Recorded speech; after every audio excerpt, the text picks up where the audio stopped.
नमस्कार साथियों, स्वागत है आप सभी का दिल्ली एजुकेशन एकेडमी में। कैसे हैं आप लोग? आई होप आप सभी लोग बहुत ही अच्छे होंगे। आज हम साधारण ब्याज की पहली क्लास शुरू करने जा रहे हैं और इससे पहले मैंने आपको चक्रवृद्धि ब्याज और साधारण ब्याज में अंतर चक्रवृद्धि ब्याज वाले वीडियो में बहुत अच्छी तरीके से समझाया था, डिफरेंस क्या है। वहाँ मैंने आपको ये भी बताया था कि किस तरीके से जो है बिना फार्मूले का यूज किए हुए सिर्फ एक टेबल के माध्यम से सारे क्वेश्चन का आंसर दे पा रहे थे। वहाँ हमने साधारण ब्याज भी निकाला था, चक्रवृद्धि ब्याज भी निकाला था, 1 साल 2 साल 2.5 साल और 3 साल के लिए भी निकाला था। ठीक है, तो ये सारी चीज़ें हमने निकाली थी। हालांकि मैं आपको फिर भी समझा दूँ, फिर मैं आपको फिर से समझा दूँ क्या होता है। देखिए, हमने एक एग्जाम्पल लिया है कि 1000 रुपये हम मूलधन है, रेट जो है 10% और समय जो दे रखा है 3 वर्ष। आपको बताना है कि तीन वर्ष बाद कितना होगा, कितने रुपये दे होना हो, या मिश्रधन कितना हो जाएगा। आपको ये चीज़ें बतानी है कि मिश्रधन कितना हो जाएगा 3 साल बाद। सर, जब भी मैं बात करूं मिश्रधन की तो आपको पता होना चाहिए कि मिश्रधन क्या होता है। तो अमाउंट जो होता है प्रिंसिपल प्लस इंटरेस्ट होता है, मतलब मूलधन धन ब्याज होता है, मूलधन प्लस ब्याज होता है। समझ में आया क्या होता है सर? मिश्रधन जो होता है, अमाउंट जो होता है प्रिंसिपल प्लस इंटरेस्ट होता है, मूलधन धन ब्याज होता है। ये चीज़ आपको पता होना चाहिए। अब हमसे कहा गया कि 1000 रुपये की राशि है। देखो, एक ना फार्मूला होता है, मैं उस फार्मूले को बता दूं। हालांकि आपको फार्मूले का यूज कहीं भी नहीं करना है, और मेरी जो मैथमेटिक्स पढ़ाने का रूल है यही है कि 70 से 80% तक मैं ऐसे क्वेश्चंस आपको करवाऊंगा जहां आपको कहीं भी फार्मूले यूज करने की ज़रूरत नहीं होगी। ठीक है, तो मैंने कहा भाई कि एक फार्मूला होता है, ब्याज का फार्मूला होता है, साधारण ब्याज का फार्मूला आपके पास मिल जाता है कि सर मूलधन गुणे दर गुणे समय अपन में होता है 100। ये फार्मूला होता है, सबको पता होगा। इस पे रखोगे ये क्वेश्चन आसानी से चला आएगा, लेकिन इस तरीके से करना नहीं है। ठीक है, आपको मूलधन यहाँ पे रख देना है। सर कितना है? 1000 रुपये। दर कितनी है सर? 10%। समय कितना है? 3 साल और बटे में 1000। मूलधन 1000 रुपये, दर 10%, समय कितना सर? 3 साल, है ना। और जो ये 100 है गया, फार्मूला हमने रख दिया। 2 जीरो से 2 जीरो को हमने क्रॉस आउट कर दिया। इस तरीके से जो हमारा ब्याज बनेगा 300 रुपया बनेगा। ये तो यही फार्मूले की बात, लेकिन नहीं, इस तरीके से हम बिल्कुल नहीं करेंगे। मैं आपको अभी समझा रहा हूं कि साधारण ब्याज होता क्या है। हालांकि ये क्वेश्चन आपसे पूछे नहीं जाएंगे, ये बहुत नॉर्मल से क्वेश्चन है। क्वेश्चन क्या पूछे जाएंगे वो मैं आपको बताऊंगा। देखो, हमारे पास मूलधन सर 1000 रुपये है। हर एक साल का जो रेट लग रहा है हमारे पास 10% लग रहा है। मैंने कहा कि पहले साल मुझे कितना ब्याज मिलेगा। ध्यान से समझना, किसी भी संख्या को अगर 10% निकालना है तो मैंने परसेंटेज वाली वीडियो में बता रखा है आपको कि 10% क्या होता है। किसी भी संख्या के पीछे से, यानी इधर से एक अंक दशमलव डाल देने पर वो संख्या का 10% बन जाता है। मतलब 1000 का अगर 10% बनाना है तो पीछे से एक अंक छोड़ करके यहाँ दशमलव डालना पड़ेगा, मतलब 100 हो गया। ठीक है, 100 हो गया। ध्यान से आपको देखना है, 1000 का 10% यहाँ दशमलव डाल देंगे तो ये जीरो तो इधर कैंसिल आउट हो जाएगा, 100 हो जाएगा। मतलब पहले साल जो मुझे ब्याज मिलेगा 100 रुपये का। सर दूसरे साल भी ब्याज मुझे मिलेगा, 10% ही रेट है तो 100 रुपये का मिलेगा। और तीसरे साल जो ब्याज मिलेगा वो भी कितना मिल जाएगा हमारे पास? 100 रुपये का। आपने देखा सर 3 साल का हमें ब्याज मिला कितना? 300 रुपये। हर साल ब्याज हमारा समान मिल रहा है। तो ये जो सिंपल सा हर साल मुझे जो ब्याज मिल रहा था समान, क्योंकि रेट हमारी फिक्स थी 3 साल के लिए, तो ये हमारा 300 रुपये जो हो जाएगा हमारे पास ब्याज बन जाएगा। ये क्या बनेगा? साधारण ब्याज। तो साधारण ब्याज में ये होता है कि मूलधन के ऊपर रेट जोड़ी जाती है, मूलधन के ऊपर रेट जोड़ी जाती है। हालांकि चक्रवृद्धि ब्याज में ऐसा नहीं होता। चक्रवृद्धि ब्याज में ब्याज के ऊपर ब्याज जोड़ा जाता है। ठीक है, ये चीजें आपको समझ में आई होगी। आइए हम कुछ क्वेश्चन से लेकर के देखते हैं और क्वेश्चन में आपको समझाता हूं कि होता क्या है बेसिकली।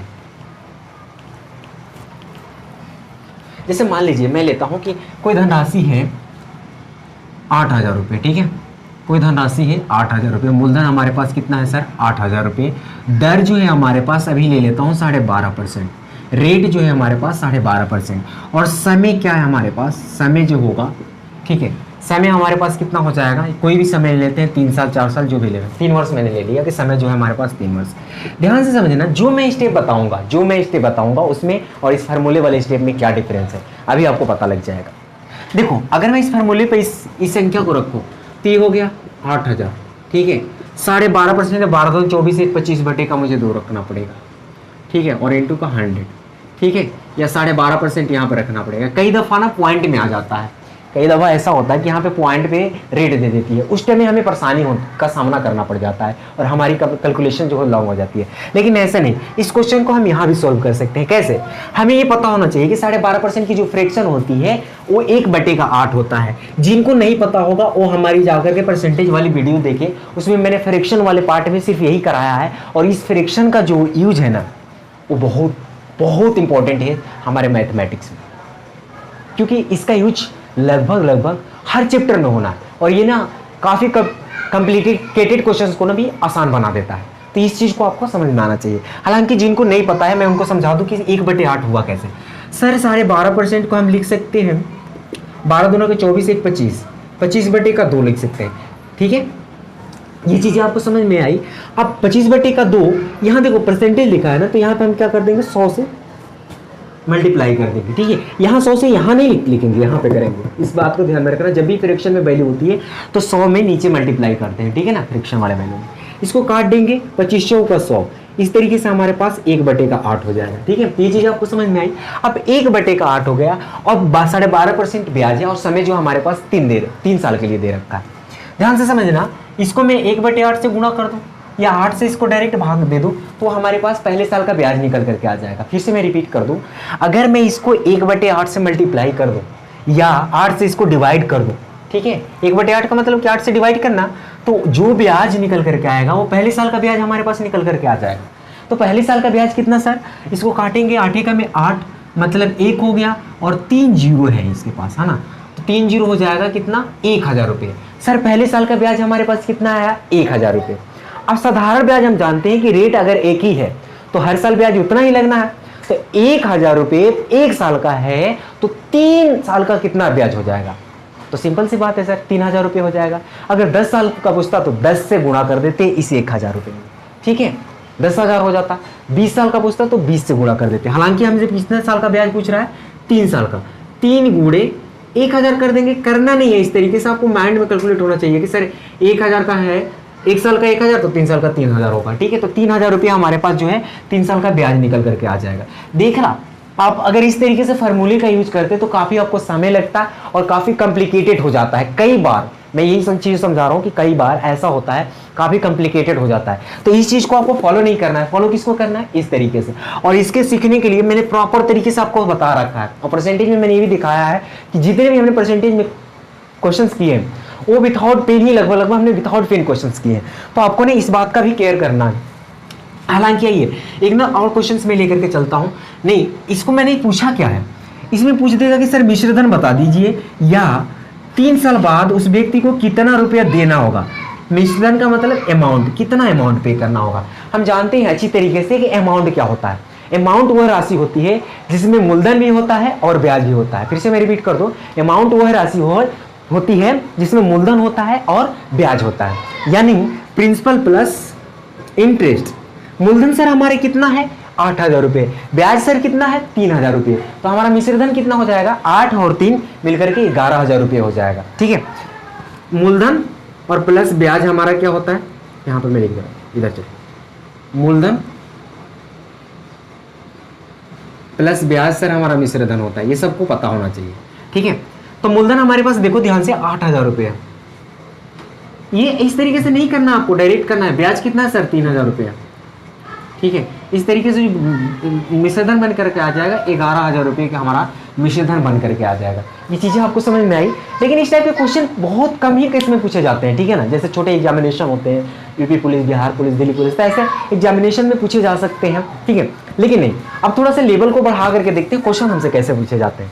ठीक है, ये चीज़ें आपको समझ में आई। इस तरीके से कैलकुलेट करना है जब भी आपको ना इस तरीके का बने।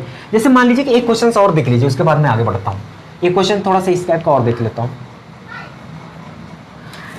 जैसे मान लीजिए ना, मूलधन अभी मैं एक छोटी सी राशि ले रहा हूँ 7000 रुपये। ठीक है, दर को मैं कर दे रहा हूँ 14/2/7%। ठीक है, 14/2/7%। और समय में ले रहा हूँ ना 4 वर्ष के लिए ले रहा हूँ। ठीक है, समय ले रहा हूँ 4 वर्ष या 5 वर्ष ले लो। ठीक है, 5 वर्ष के लिए ले रहा हूँ। ठीक है, ये हो गया। हमसे पूछेगा कि मिश्रधन बताइए। क्या बताना है आपको? मिश्रधन बताना है, या जो व्यक्ति ने ये ब्याज लिया है उसे कितने रुपये वापस करना पड़ेगा। ध्यान रखना, कितना रुपया वापस करना पड़ेगा अथवा कितना ब्याज देना पड़ेगा, दोनों में डिफरेंस है भाई। ब्याज का मतलब सिर्फ ब्याज हुआ और कितना रुपया टोटल वापस करने का मतलब कि मिश्रधन हुआ। चीज़ों को आपको समझ में आनी चाहिए, ठीक है। अभी मैंने इसको कहा तो सर 14 से 2/7 का फ्रैक्शन जो वैल्यू होते हैं 1/7। अब 1/7 को 7 से डिवाइड कर देंगे या इसमें ना 1/7 से गुणा कर देंगे, तो 7 से 7 गया, मतलब पहले साल का जो ब्याज लगेगा सर कितना, 1000 रुपये लगा। पहले साल का ब्याज कितना, 1000 रुपये। जब पहले साल का ब्याज 1000 रुपये, एक साल का ब्याज 1000 रुपये है, समय कितना दिया है 5, तो 5 साल का कितना ब्याज हो जाएगा, 5000 रुपये, सिंपल सी बात है।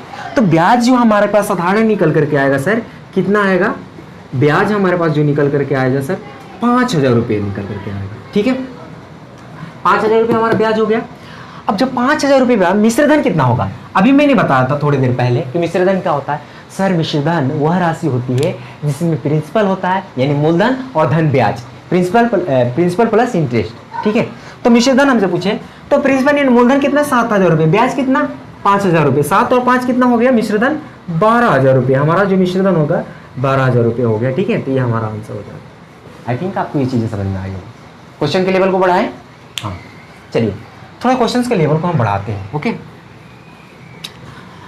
जैसे आपको ना ये प्रैक्टिस करना पड़ेगा, ये देखो हमने ना वे को चेंज करना पड़ेगा, तब जा करके हम अपने लाइफ में कुछ कर पाएंगे, ठीक है। क्वेश्चन क्या कहता है, मैं एक क्वेश्चन से लेता हूँ, ठीक है, लेवल को बढ़ा रहा हूँ।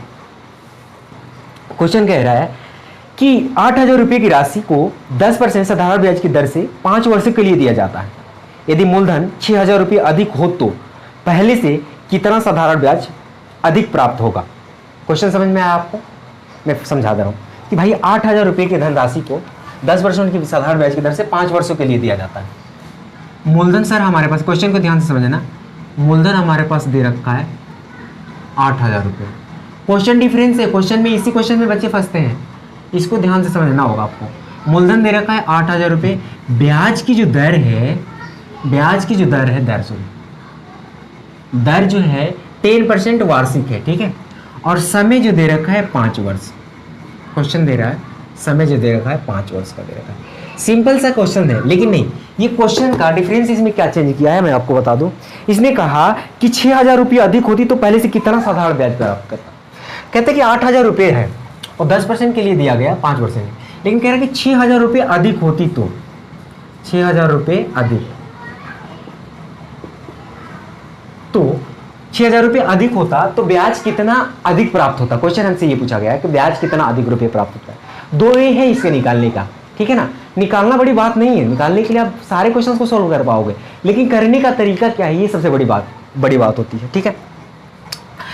हमें क्वेश्चन फिर से मैं समझा दूं, फिर से मैं आपको एक बार क्वेश्चन बोल रहा हूँ, फिर रिपीट कर रहा हूँ। कह रहे कि 8000 रुपये की राशि को 10% साधारण ब्याज की दर से 5 वर्षों के लिए दिया जाता है, ठीक है। यदि मूलधन 6000 रुपये अधिक होता तो पहले से कितना अधिक ब्याज प्राप्त होता। क्वेश्चन समझ में आया। देखिए मतलब 8000 रुपये राशि थी, अगर 6000 रुपये अधिक हो जाती मतलब अमाउंट कितना बन जाता, 14000 रुपये बन जाता। ये बहुत सारे बच्चों के माइंड में ये क्लिक कर गया होगा कि 14000 रुपये बन जाता। 8000 रुपये पहले का सर, 6000 रुपये अधिक होता तो हम ब्याज जो है इस पे जोड़ लेते 14000 रुपये पे, 8 और 6 14000 रुपये पे। सर सिंपल से हम तो बात करते 10% की राशि है, ये हो जाएगा और समय हमारे पास 5 वर्ष है और यहाँ पे कर देते 100, आंसर हमारा आ जाता, ठीक है ना। तो ये तो सबके माइंड में क्लिक कर गया होगा, लेकिन नहीं, अगर हम स्मार्ट तरीके से काम करें तो ये हम इसमें 8 में 6 प्लस नहीं करेंगे। ध्यान से समझना, हम जानते हैं कि जो हमारा साधारण ब्याज होता है, सिंपल ब्याज होता है, उस मूलधन के ऊपर डिपेंड करता है कि मूलधन के ऊपर ही जोड़ा जाता है, ठीक है। इसमें ब्याज के ऊपर तो ब्याज जोड़ना नहीं है, तो हम यही कह सकते थे डायरेक्ट, अगर ये 6000 रुपये पर एक्स्ट्रा ब्याज जोड़ लेते, 6000 रुपये पर ही एक्स्ट्रा ब्याज जोड़ लेते तो सिंपल सा हम यहाँ से निकाल लेते। 6000 रुपये अधिक है तो ब्याज भी तो इसी पर अधिक मिलेगा ना, इसमें थोड़ी मिलेगा। ये तो बात वही हो जाएगी ना। हमें फिर क्या करना पड़ेगा, यहाँ पे अगर मैं करता तो 2 0 से 2 0 कटता, सर कितना आ जाता, 14 5 70, मतलब ये जो होता हमारे पास 7000 रुपये हमारा क्या बन जाता, ब्याज बन जाता। इसमें से मुझे 8000 रुपये का ब्याज निकाल करके और माइनस करना पड़ता, ठीक है। 8000 रुपये पे एक बार निकाल लेते,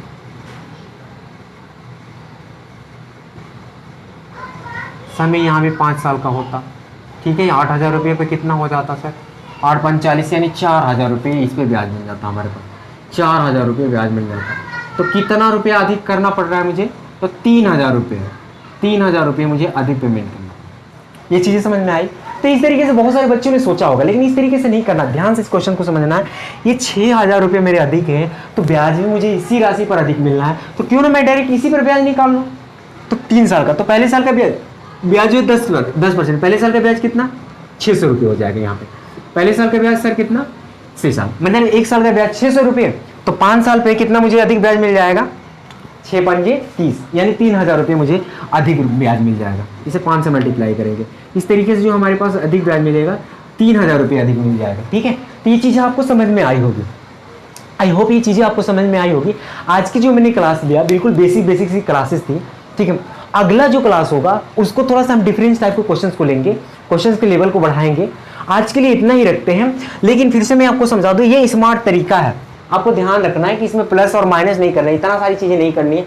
आपको वो चीज़ें इसमें ध्यान देखना था कि भाई 6,000 रुपये मेरा अधिक है, 6,000 रुपये जब मेरा अधिक है तो ब्याज अधिक इसी पर मिलेगा ना, तो 6,000 रुपये पर कैलकुलेट करना था। ये फार्मूला नहीं लगाना, बिल्कुल फार्मूले का यूज नहीं करना है। आपको 10% निकाल लेना है, 1 साल का ब्याज आपको पता चल जाएगा।